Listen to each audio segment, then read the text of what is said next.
Bapak tahu membedakan antara madu yang asli dengan yang palsu? Bapak tahu caranya? Caranya bawa ke rumah. Kalau istri mengamuk di rumah, pasti madu asli. Ada perokok di sini? Ada? Banyak? Saya doakan kalian berhenti merokok. Apa hebatnya itu perokok? Coba kau lihat. Kalau kalian mengatakan rokok itu bagus, besok pagi panggil anakmu yang SD SMP, kau merokok bareng-bareng anakmu. Kalau kau bilang rokok bagus, nggak jalan otakku kalau nggak merokok, Ustaz. Bohong. Mana buktinya? Ramadan jalan di otakmu padahal kau tidak merokok siang hari. Itu perokok kayak beleng-beleng, bersandar-sandar. Itu aja dia kerja sampai 10 menit. Yang lebih parah kalau dia di toilet, keluar asap, dia isap, beleng-beleng. Saya doakan kalian berhenti merokok. Ibu-ibu, senang suamimu merokok? Dengar Pak, tidak senang dia, maka tabung uangmu harga rokok, simpan uangmu harga rokok, buka umroh, kita umroh bareng-bareng. Itu lebih manfaat daripada biar kau marah. Saya mau pulang juga sebentar. Itulah api jenis pertama, dibakar lagi 1000 tahun menjadi hitam. Inilah warnanya api neraka. Bayangkan, belum lagi dilihat. Allah bertanya, apa mereka pernah melihat api neraka? Tidak ya Allah. Hebatnya itu orang dalam masjid. Mereka belum pernah nampak api neraka. Mereka belum pernah melihat neraka secara nyata. Dia sudah meminta supaya mereka tidak dimasukkan api neraka. Apalagi nanti kalau dia sudah lihat api neraka. Itu neraka paling ringan kata Nabi. Diletakkan kerikilnya neraka di kakinya, saking panasnya mendidih sampai otaknya. Itu yang paling ringan. Tapi anak muda biasa kalau kita cerita neraka, dia bilang, sudahlah, kayak kau datang aja dari neraka Ustaz. Dia cari kau nanti malaikat, dia putar godamnya. Itu godamnya penjaga neraka 7 kali beratnya dunia dan isinya baru sama. Kalau dihantam 1 kali, tak lempar 7 tahun baru sampai. Dia bilang anak mahasiswaku, enak dong bisa main game dulu. Oh itu kau di dunia, kau di akhirat di blender kok. Nah, lalu Allah bertanya lagi, apalagi yang mereka minta? Ya Allah, masukkan kami dalam surga. Allah bertanya, mereka pernah lihat surga? Tentu tidak ya Allah. Bapak-bapak pernah lihat surga? Surga belum pernah kita rasa, belum pernah kita bayangkan. Apa yang Bapak bayangkan? Kalau Al-Quran berbicara tentang surga yang di dalamnya mengalir sungai yang terbuat dari susu, jangan kau bayangkan susu yang ada di rumahmu. Tidak seperti itu. Kalau Allah berkata madu di dalamnya, jangan kau bayangkan madu yang ada di rumah. Bapak tahu membedakan antara madu yang asli dengan yang palsu? Bapak tahu caranya? Caranya bawa ke rumah. Kalau istri mengamuk di rumah, pasti madu asli.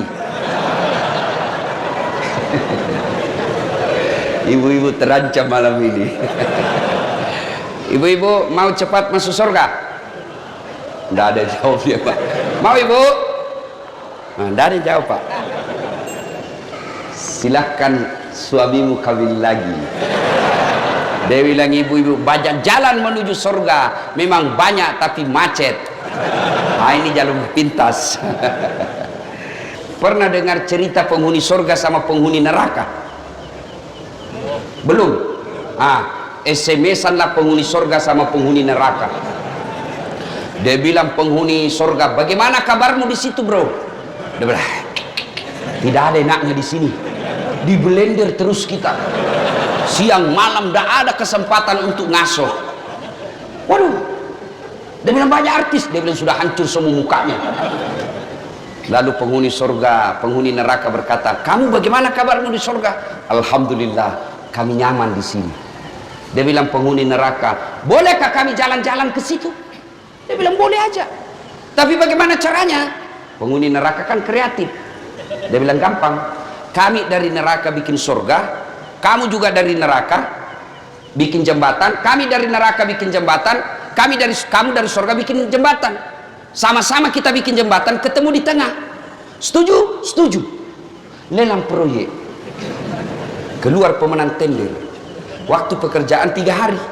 Hari pertama jembatan dari neraka sudah selesai 50%, hari kedua tuntas 70%, hari ketiga selesai efektif dan efisien. Sementara jembatan dari neraka surga belum juga mulai. Ya, lihat, kenapa ini jembatan dari surga belum mulai-mulai? Kita sudah sampai di sini. Teriaklah penghuni dari neraka, "Oi bos, kenapa itu jembatan belum kau mulai? Kami sudah sampai di tengah sesuai perjanjian. Bagaimana proyekmu? Kenapa belum mulai?" Dari surga terdengar suara, "Bagaimana mau dimulai? Kontraktor, pengawas, panitia, pemborong ada semua di situ."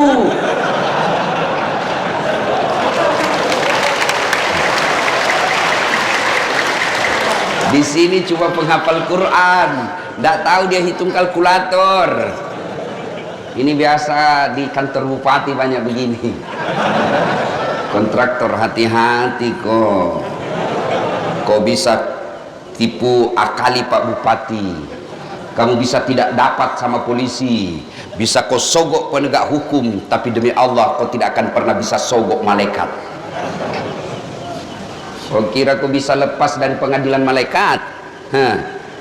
Mentang-mentang kau pejabat mati tembak salvo 17 kali tembakan, dek, kau kira malaikat mundur, tambah maju malaikat. Hati-hati, biasanya yang banyak begitu tim sukses.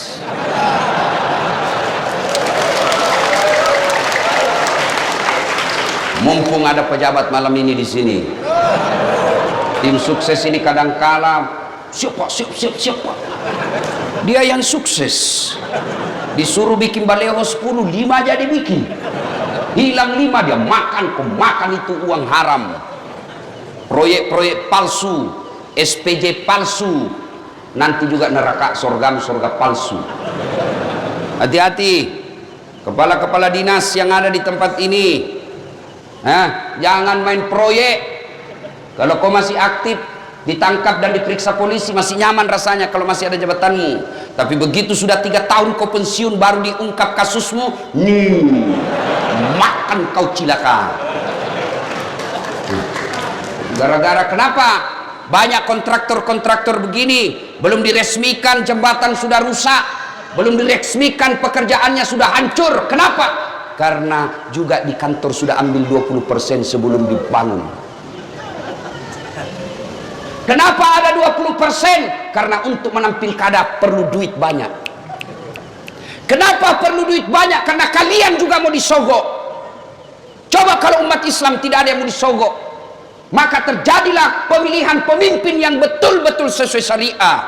Kalau kau memilih pemimpin sesuai syariah, maka kau akan dapat pemimpin yang baik agamanya, sehingga mereka melayani kamu, bukan dilayani oleh rakyat. Sekarang kalau datang orang sosialisasi, kau bilang wani pero, dikasih kau 300.000 satu kali makan bakso habis. Di 5 tahun kau menderita. Ya kalau 5 tahun, kalau dia 2 periode, dia mau lagi 3 periode, pret.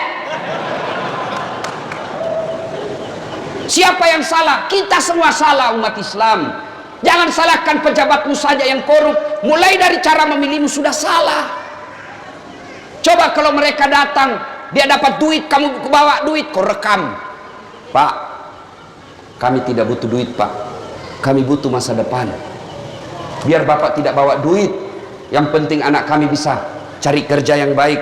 Biar Bapak tidak bawa duit, yang penting pertanian kami lancar. Biar Bapak tidak bawa duit, yang penting kami bisa makan, terjamin keamanan, anak-anak kami bisa kerja dengan baik. Bapak tidak usah bayar kami. Tapi begitu kau minta 500.000, habis dalam 2 hari, dia tipulah kau 5 hari. Belum diresmikan proyeknya sudah hancur. Dan ketika hancur jembatan, kamu sendiri yang rugi. Nanti kalau pilkada jangan lagi minta-minta duit. Kalian juga calon pemimpin, jangan kau sogok rakyatmu. Coba kalau tidak ada money politik, adik-adik kita yang sekolah ke Jawa, sekolah ke Sulawesi, mereka menjadi sarjana pertanian, mereka menjadi sarjana perikanan, mereka menjadi sarjana kelautan, mereka kembali ke Lombok, mereka kembali ke pulaunya, dia terapkan ilmunya. Setelah jadi pejabat, dia pejabat cerdas karena memang dia punya kompetensi di situ. Jadi anggota DPR yang kompeten, tidak mendatangkan uang, mengandalkan uang saja. Maka lihatlah sekarang kita. Jadi anggota dewan tidak tahu persoalan. Kenapa? Karena dia hanya banyak duitnya. Ada anggota dewan di sini? Ada? Ada? Banyak? Tidak ada yang hadir sekalian. Coba kalau mau dicoblos, datang semua itu. Pakai songkok, pakai gamis, siap membela rakyat. Dia pasang fotonya di pinggir jalan, terbalik kepalanya. Dia bilang siap jungkir balik untuk rakyat. Pret! Begitu terpilih hilang, nggak pernah ketemu lagi kita. Dia ganti nomor HP-nya. Banyak di sini? Banyak di kabupaten ini? Kau salah, kenapa kau pilih? Lanjut kisah. Ya Allah, masukkan kami ke surga. Lalu Allah bertanya, apa mereka pernah melihat surga? Tidak. Kau lihat itu hambaku yang ada di masjid, luar biasa imannya kepadaku. Mereka belum pernah lihat surga, dia sudah meminta dimasukkan ke dalam surga. Bagaimana lagi nanti ketika mereka melihat surga? Pasti mereka sangat menginginkannya. Lalu Allah sampaikan kepada seluruh malaikat, hai malaikat, ketahuilah bahwa aku telah mengampuni dosa-dosa mereka yang hadir di tempat itu sebelum mereka meninggalkan tempatnya. Allahu Akbar. Jadi ternyata pengajian seperti ini bukan sekedar dengar ceramah, tapi pengajian seperti ini menghapus dosa dan kesalahan yang pernah kita lakukan. Itulah sebabnya kita mengucapkan Alhamdulillahi Rabbil Alamin. Ketemu Ustadz Dasat, kecewa bos. Apa hebatnya yang Dasat? Kecil, ceper, kurus. Ada yang tidak enak kalau saya ketemu, ternyata kecil aja aslinya. Ibu-ibu lebih parah, dia bilang, itu juga bajunya waktu di YouTube. Alhamdulillah. Itulah sebabnya setiap ada pertemuan, Pak Bupati tadi mengucapkan Alhamdulillahirabbil alamin. Setiap ada pembicara pasti Alhamdulillahirabbil alamin. Kenapa? Pertemuan pengajian begini menghapuskan dosa-dosa. Dan hebatnya lagi, kita bersyukur karena kita punya iman.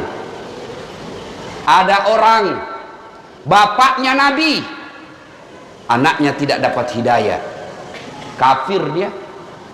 Siapa? Nabi Nuh. Ada orang anaknya Nabi, bapaknya jadi pengkhianat. Siapa? Ibrahim alaihissalam. Ada orang suaminya Nabi, istrinya tidak dapat hidayah, kafir, Nabi Lut. Ada orang paman Nabi tidak beriman kepada Allah, tidak dapat hidayah, tidak beriman kepada Allah. Siapa? Abu Lahab dan istrinya. Bahkan Quran mengatakan celakalah Abu Lahab dan istrinya. Kita alhamdulillah di Lombok bukan kemanakan Nabi, bukan bapak Nabi, bukan istri Nabi, bukan suami Nabi, bukan paman Nabi. Alhamdulillah kita beriman kepada Allah Subhanahu wa ta'ala. Itulah sebabnya kita Alhamdulillah Rabbil Alamin. Belum lagi ada yang berkata, tapi kan kami miskin Ustaz, tapi kan kami susah cari kerja, tapi kan kami tidak punya harta. Harta kita sesungguhnya paling mahal fi ahsani taqwim. Nih badan kita yang sangat sehat. Bapak, Pak, mau saya kasih hadiah handphone gratis, iPhone 13 512 giga gratis. Mau? Betul, angkat tangannya mau. Oke, tapi begitu saya kasih kau langsung tuli. Mau kok? Mau? Untuk apa handphone kalau sudah tuli?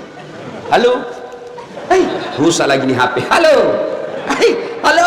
Bukan HP rusak, telingamu yang masalah. Coba. Dan hebatnya lagi Allah kasih kita ini telinga, dua pasang, tempatnya sangat spesial. Apakah pernah Bapak bayangkan bagaimana seandainya telingamu satu di bawah ketek? Halo? Ya, kok di bawah? Satu lagi di bawah pantat. Halo? Alhamdulillah. Dan hebatnya lagi di telinga, dia bisa bedakan mana bunyi handphone, mana bunyi kentut. Dan tidak pernah kursus